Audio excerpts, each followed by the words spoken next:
It's much, much bigger because for our customers, for the first time, they can ask themselves the question, what if workforces had no limits? This is Salesforce Ben Insider, the podcast that brings you all the top Salesforce news, insights, and trends, completely unfiltered. Join me, Ben McCarthy, and some great special guests as we dive into the Salesforce discussions you won't hear anywhere else. All right. Hello, everyone. Thank you very much for being here, and welcome to another episode of SF Ben Insider, the podcast where we talk about the latest trends and insights in the Salesforce ecosystem that you won't hear anywhere else. And today we're speaking about the huge AI release that Salesforce has just made in the form of Agentforce. And today my special guest includes the one and only Mr. Marc Benioff. Marc, how are you? Ben, it's great to be with you, of course. Great. Thank you so much for being here. So I think many people in the community have been in the ecosystem long enough to understand some of Salesforce's idiosyncrasies. Like we got the safe harbor statement, we've got plushies, and of course, we've got the rebrand at Dreamforce every year. But this year feels very different. It feels significant.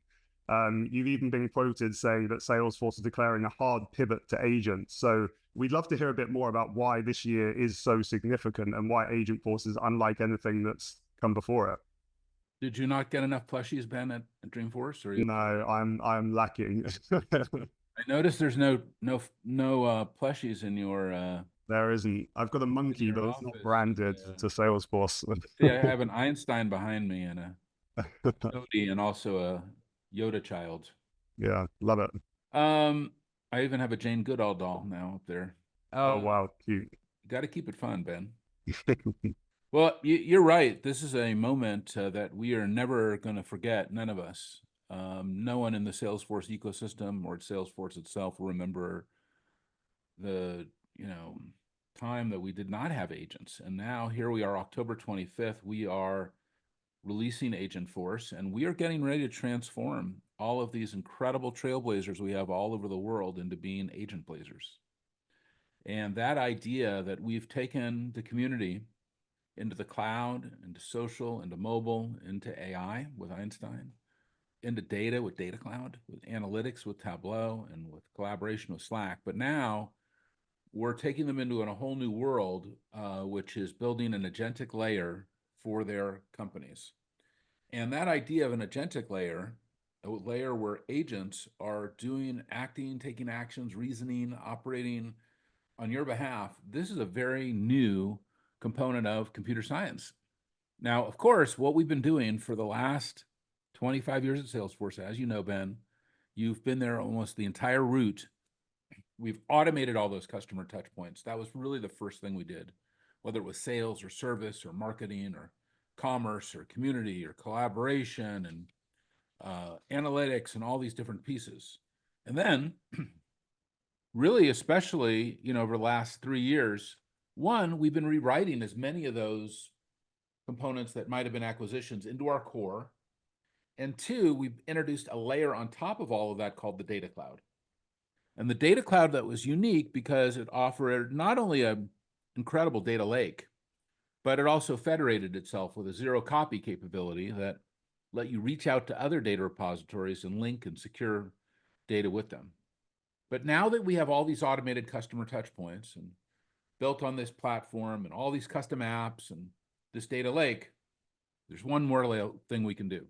One more very exciting thing that we can do. And that is deliver now on top of that an agentic layer. And that agentic layer means that we are going to soon be able to say to our customers, look, for the last 25 years, we've been automating your sales forces and your service forces and your marketing forces and your commerce forces and your analytics forces and your data forces and et cetera. And now we're going to help you build your agent force. And we are the only ones in our customers right now with that message. That's what's really interesting. And this is a big thought because we know that customers' workforces are overwhelmed, they're doing all these low value tasks, stalled productivity, they've got fixed capacity. I can talk about burnout, especially in areas like healthcare. I think it's a super great example. And customers want speed. They want zero hold times and empathetic responses, and they want to work with experts and do instant scheduling and All of these things need to happen, but it's bigger than that. It's much, much bigger. Because for our customers, for the first time, they can ask themselves the question, what if workforces had no limits? Like even here at Salesforce, of course, I have my thousands of salespeople and thousands of service people, but a lot of my own constraints in operating my company is because I want more sales and service people. I want more customer fidelity, more consultants, more help, getting to market with these new technologies like Agentforce. So lo and behold, we have this interesting platform that we've all been playing with now for 2.5 decades that's trusted and secure. We know how it works. It's stable, it's accurate, it's easy to customize. We know it has AI already in it because of Einstein, but maybe you don't know all of the sophistication of the AI that's in there, including some of the top models in the world and all the metadata. I think most of our customers understand they don't just store their data in Salesforce, but they're metadata, and those data cloud customers are also building canonical data models as well. And there's a whole ecosystem surrounding Salesforce as well. A lot of innovation, a lot of industry solutions, and wrapped by an incredible global community. So now we have Agentforce. What is this going to mean for our customers? What can they do that they could not do before? And that's why we're trying just to tell stories about these customers and what they're doing. I just put one, by the way, on my Twitter literally 5 seconds ago as I was writing it. And the story is very simple. There's this great NGO, and Salesforce did the 1-1-1 model, 1% of our equity profit in time. We've given away $1 billion, 10 million hours of volunteerism, 100,000 nonprofits running our service for free, including College Possible. And College Possible is all about empowering and enabling college counselors in high schools and also working with students and all the data that has to go into that. And you can imagine all of that data as an expert yourself, Ben. But imagine this. Today, do you know how many college counselors there are in California per student? I do not. There's 1 per 500. Oh, wow. 1 Okay. per 500. So College Possible said, hey, I heard about this Agentforce. We have all this data. Now, these aren't coders. These aren't computer scientists. They're not making their own LLM. They're not creating their own RAG techniques. They're just trailblazers like you and I. And they were able to take the platform. And today they've created an agent. I put it out on the net. Everybody can see that makes it that much better for their students. And that agent can not only answer questions, but even create cases, create opportunities, act on the student's behalf. Very exciting. So that idea that there was an autonomous agent that's acting on the behalf of College Possible and modifying their Salesforce instance, Ben, that's not what we were talking about a year ago or 6 months ago or even a day ago, because now just the code is shipping today. This is a big moment for every company who can become more productive, augment their employees, increase their customer fidelity, improve their overall company KPIs, and deliver an agentic layer over their whole company and come up with all kinds of amazing new ideas. Yeah, amazing. I think for me, it feels a lot more tangible. I kind of feel with kind of prompts, you can absolutely use prompts for anything and you need to think of the use cases. But when you think of an agent as a virtual individual, you can kind of think, what do I want this virtual individual to do? And then I think it becomes a lot more real potentially. But yeah, that's fantastic. Thanks, Mark. Yeah, and you see how you can give it guardrails and you give it the workflow and tie it into flow and do all of these things that it's giving you an extra hand, that it's having a workforce in your company that's not just human, but that's also digital. And that happened faster than I expected it to. And, another example that we've been telling this story, but it's worth talking about. I have a lot of stories now because customers are deploying. So that's where it's getting exciting. And I've never seen a faster uptake of any Salesforce customer product. I thought Data Cloud was fast. This is like 1,000 times faster than Data Cloud. But this company, Wiley, the textbook manufacturer, and we've all heard the Wiley stories who are Salesforce trailblazers because we've told the stories, made the videos. It's the textbook company. They're a great company. It's not a bunch of computer scientists. They're trailblazers. And they took Agentforce, and we purposely focused on the beta on them and said, now what can you do? And they opened up their console, and they had all their product, all their definitions of their customers and their sharing model and their security model. And all of a sudden, the agent model was in there. And they started going, wait a minute, it's right inside admin? Yeah, it's right inside admin. What are guardrails? Well, these are things you don't want your agent to do and want to stay in these guardrails. Oh, okay. And what is the prompt? What is the personality of your agent? What do you want it to kind of do and focus on? Oh, okay. And we try to make it very straightforward how to make this happen. And then through the power of integrating all these different pieces of intelligence together, including our own models and others, they had their own agent. And it was resolving a very significant amount of their customer service issues before it having to go to one of their salespeople or service people. And a sales agent that could go out and sell on their behalf as well. And coming up with other ideas out of the box of where agents can add value in their company. And this will be our kind of fantasy that we can say to our customers, what would it look like if your company was agent first? If you were building a company from the beginning and it was an agent first tech company, an agent first media company, an agent first financial services company, what would your company look like if it was agent first?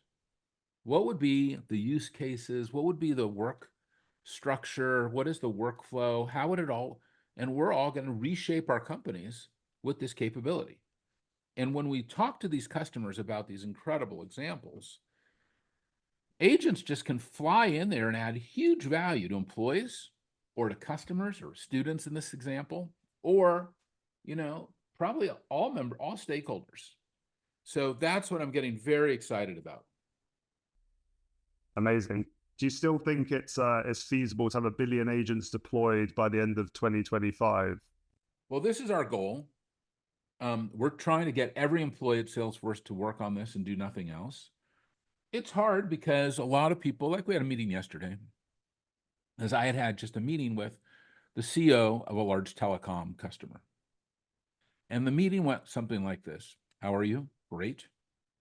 Then I said, I'm just here to talk to you about our agentic layer and how we can provide an agentic layer to you and what that will provide, how change your company and how it's going to go first. And the customer said, very interesting.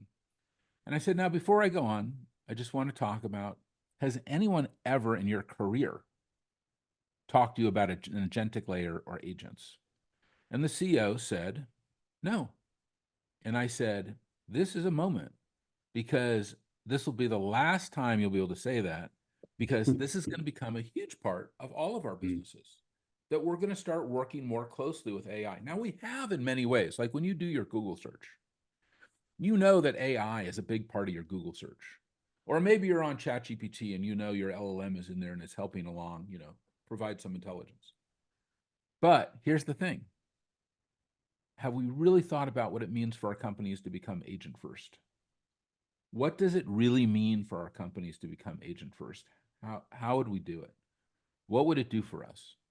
Yeah, no, it makes total sense. And I think one of the kind of the billion agents thing is obviously very ambitious, but but very possible. And I think one decision that I think was made at Dreamforce, and I don't think it's got enough recognition, was that Salesforce has decided to include Agentforce as part of Salesforce Foundation. So essentially giving away a freemium version to any Salesforce customers on enterprise licenses and above. So I think it's going to give, before you would obviously have to pay for the upgrades to get access to this AI, but that's obviously a pretty massive decision. And I think, the whole of the Salesforce ecosystem is going to jump at the chance to play around with the agents. So, I'm guessing you think that's going to have a pretty massive impact to the kind of adoption trajectory of AI and agents in the ecosystem. Well, I really give a lot of credit, not to any of my employees who kind of missed that whole point of the importance of that, but to Vernon Keenan, who we've worked with for years at Salesforce. And we've had so many great friends together and had so many great experience and worked on so many projects. And Vernon just contacted us and said, look, I don't think you understand that everybody needs access to this AI. Everybody needs access to these agents. Everybody needs access to Data Cloud. And we scrambled.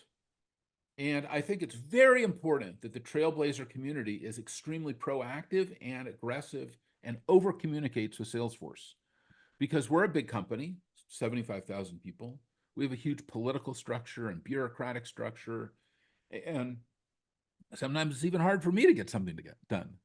So it's important, like for somebody like a Vernon and or you or many others, when you write and when you communicate or text me and email me, and many people on my text and email, and say, hey, no, you did this wrong. You've got to include AI for everyone. And of course, he was right.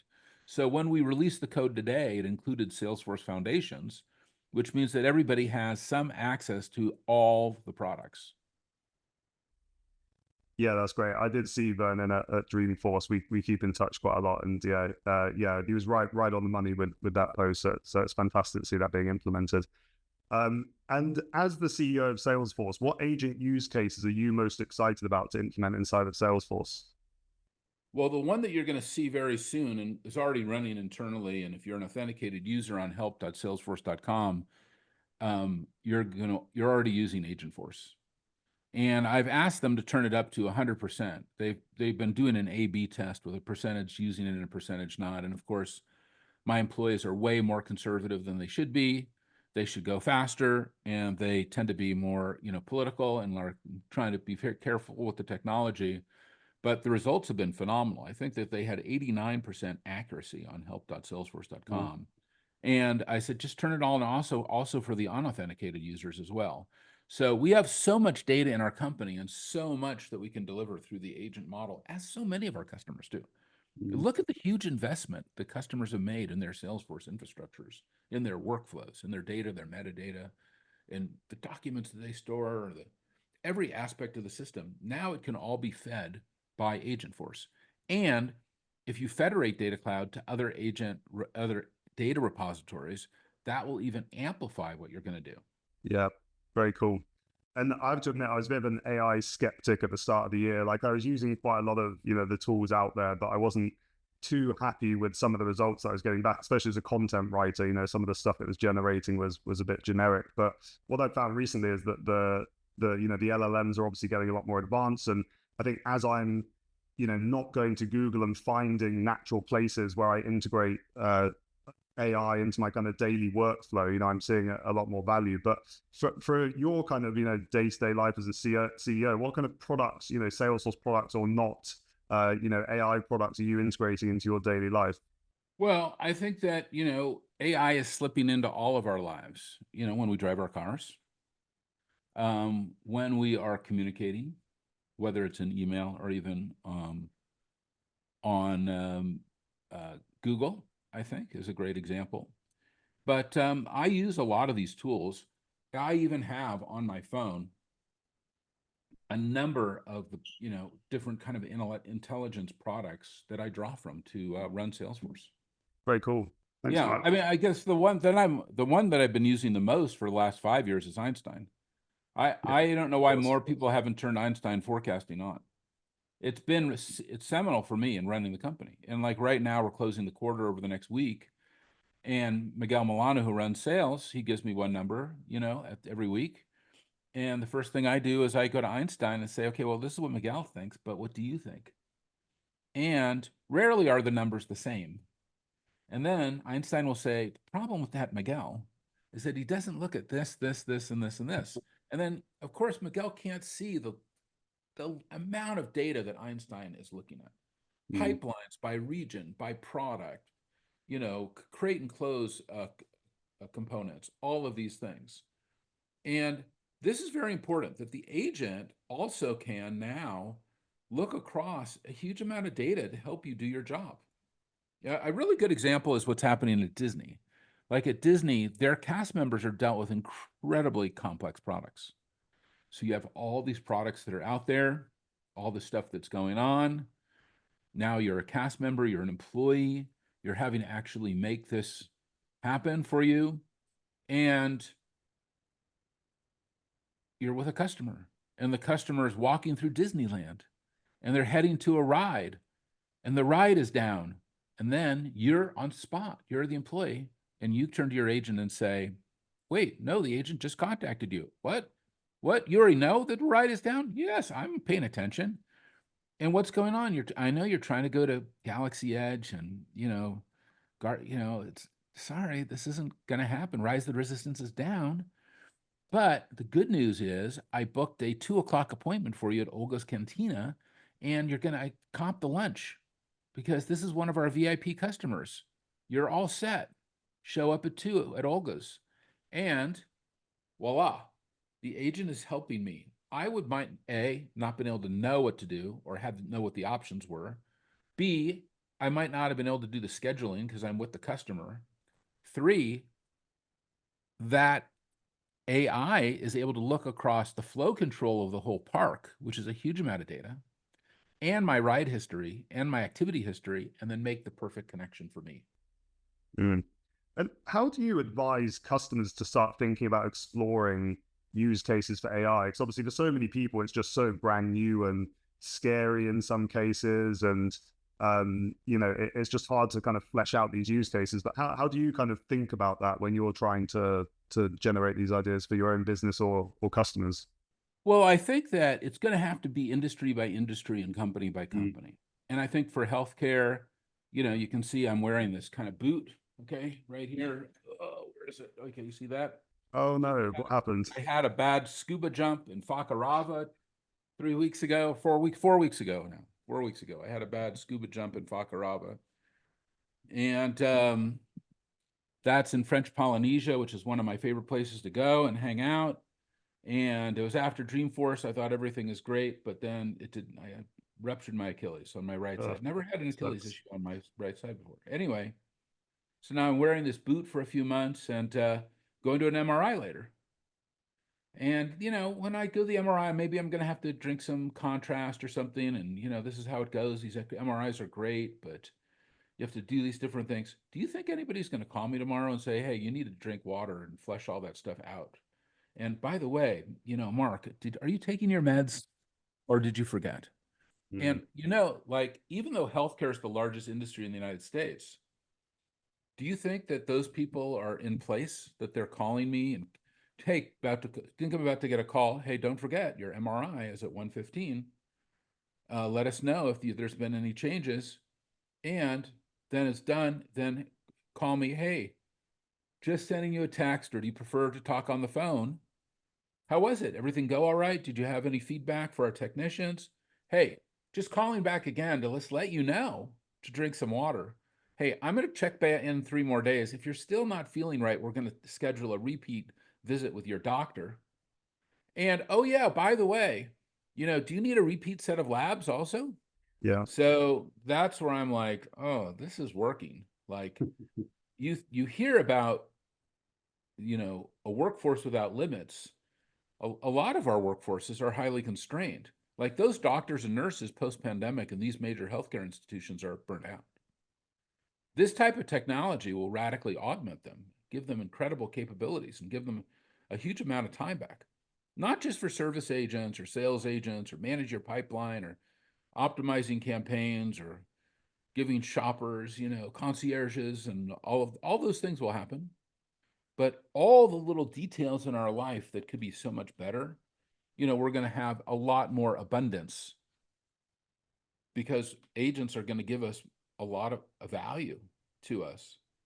And we're using that platform that we understand, that's trusted and secured and scalable and easy to use, with the Einstein we know and Customer 360 and the metadata platform. And oh yeah, and it's shipping code. We can act, this is not fantasy land. This isn't a movie. Like we can actually go and do this. And for the Trailblazers, this has to be the greatest opportunity of their career, because I feel like it's the greatest opportunity of my career. Yeah. How do you rebuild every company to be agent first? Yeah, no, it's an exciting time for sure.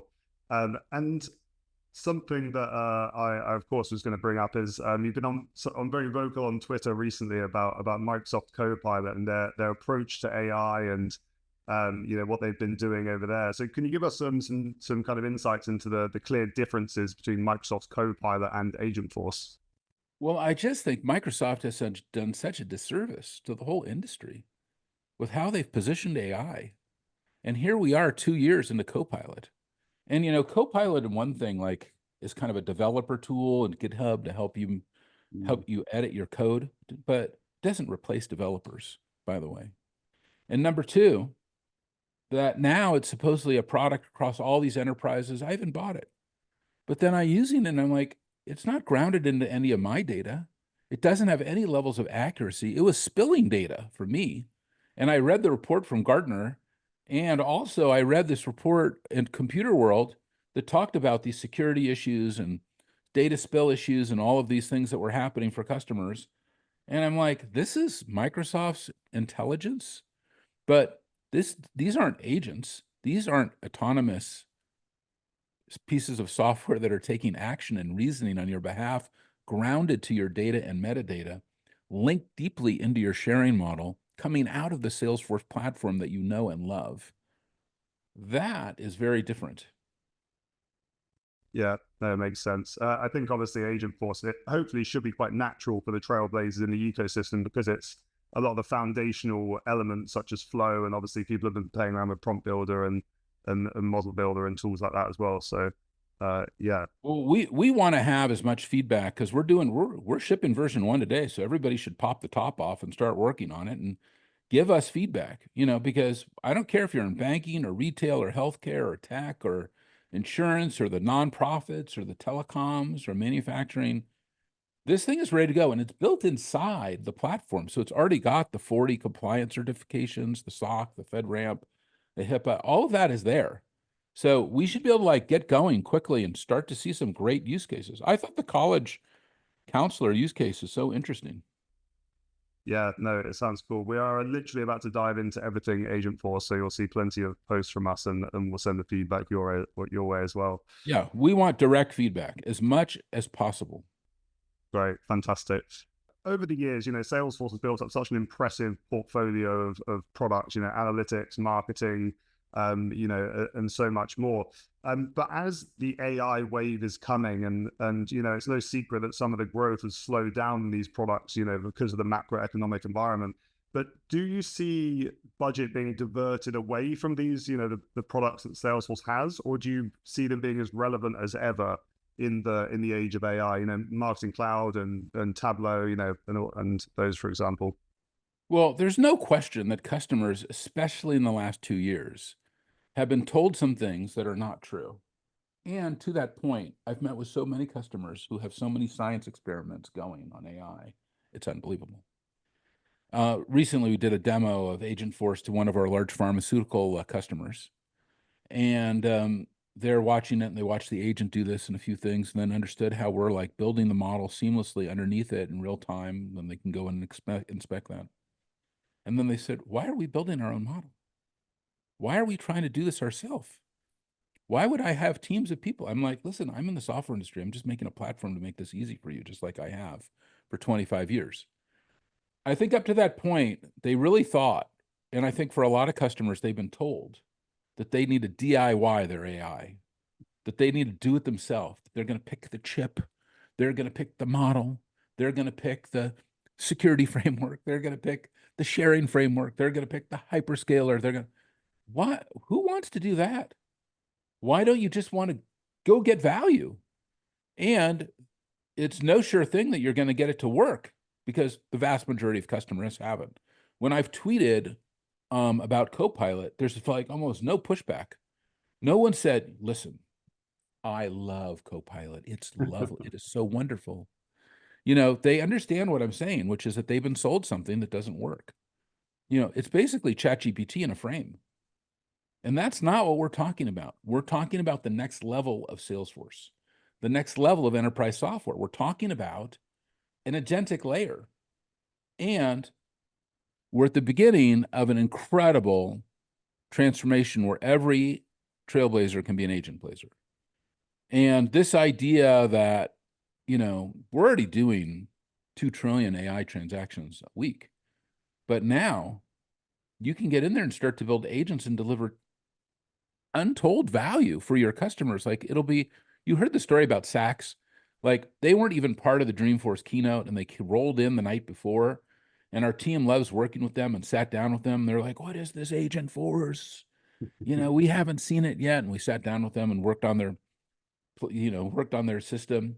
And then we kind of cut out in over 2 hours a return agent for them and a customer service agent. They're like unbelievable. By the time the Dreamforce keynote rolled, it was already live on their site. Wow, incredible. And there were about 10,000 agents created at Dreamforce, right, by people at the conference. And thousands more now that have UK World Tours already happened, Tokyo World Tours already happened, Australian World Tours already happened. There's a New York World Tour coming in November, because until you get your hands on it, you don't understand it. When you do the demo, and it's important for you also to demo to others to show them what people cannot understand, the power. They think they have to build their own models, that they have to retrain. They're somehow going to access this trapped or fragmented data somehow. That that they're going to figure out how to connect all these apps, and figure out what a security and a sharing model is going to be for this, and hire specialized AI engineers and then scale it and change. I'm like, guys, that's not what we do at Salesforce. Our job is to basically give you the agents you want easily and quickly and at a low cost. And just help us make it easier, make it faster, and make it lower cost. That's all we're trying to do. And we want to keep you as trailblazers at the tippy top of the technology industry, so that that your credentials and the investment that you've made are even more valuable than ever before, because you now can walk into your customer or company or your department head or your CIO and say, I'd like to build a few agents here. And here's what they would look like. I built the prototype. Here's how they'd operate. This is how much money we could save, but this is the value we could offer our customers that we don't offer today. These are the gaps we're going to fill in. I think that's super exciting. Yeah, definitely. We've got such a big content calendar over the next few weeks of tutorials based on Agentforce and best practices. We're working with some of your AI product managers actually to kind of collaborate with them and make sure we're getting content out as well. Because we're completely aligned with everything Agentforce. So fantastic. And by the way, this is the most accurate AI in the world. You can see the benchmark on the top of my Twitter feed. Like our Atlas reasoning engine, we're delivering the highest level of accuracy. And soon, I think maybe by November, we'll have harmonic AI. And what harmonic AI is going to be, there'll be like 4 different modes, and you'll adjust I want it to be faster. I want it to be more accurate. I want it to be less hallucinogenic, more hallucinogenic, this, that, until you get it, basically like Goldilocks and the 3 bears, just right. The Agentforce exactly for you. We'll give you the dials to do that. I saw a demo today, or actually it was yesterday. It was incredible what was possible now. That just was not possible before. Yeah, super cool. And Mark, I've got one more question for you, which is aimed at all the trailblazers out there in the community. So, as Salesforce has evolved as a platform, and all the products have been acquired, the skills of an admin, of a developer, of a consultant, have kind of changed throughout the years. Things get more important, some other skills get less important. But based on the way that you're seeing the ecosystem move, the conversations you're having with CEOs, are there any particular skills that you think trailblazers should be focusing more on in the age of AI? Well, I was just working on a deal yesterday, and it's a huge deal. It's like a $23 million deal. It's with a large telecom company, and this company, part of the deal is $9 million of agent force. Oh. And why I'm excited about that is because I want to make the world's first agent-first telecom company. And I want to really sit with that CEO and really transform them as a business and do something incredible for them. I think every member of the ecosystem, this will be their role. Up to this point, we've mostly done is, hey, let us connect your customers in a whole new way. That's been the mission of the Trailblazers. And they've done it as an incredible community that helps them each other along the way. Now we're back at the tippy top of tech, not so unlike when we first started the cloud, with agents and the most accurate AI, where we can say, we're really here to help you to implement AI. And you're not going to buy an LLM. You're not going to load up a hyperscaler who's going to plug into some nuclear power plant and, hook up some copilot that doesn't work. we're going to actually do this, and here's the demo, and let's go. Yeah, fantastic. So you do see that the trailblazers being the ones in, we're not getting in these external AI specialists or something like that. It's the people working in the Salesforce ecosystem. This is a trailblazer first product. Yeah, fantastic. That's great. That's exciting. I think it's exciting. I think every trailblazer is going to want to be an agent blazer. Yeah, no, I think it's the same. I think possibly it's been, the past year, maybe exactly as Vernon Keenan said, because people couldn't get their hands on it, maybe it just hasn't been as tangible for them and they haven't started to experiment with it. But yeah, super excited for what's to come with Agentforce. So Mark, thank you so much for spending some time with us today. It was an absolute pleasure to host you on. Any final words before we say goodbye? No, people know they should always reach out to me on email, CO@Salesforce. Tell me exactly what's going on, or directly on Twitter. Of course, you see me on there as a great way, or whatever they call it, X today, X, Y, or Z. And just look, we have to do this as a team. This is going to be hard, but it's going to be a lot of fun. Great. Marc Benioff, thank you very much. All the best, and aloha.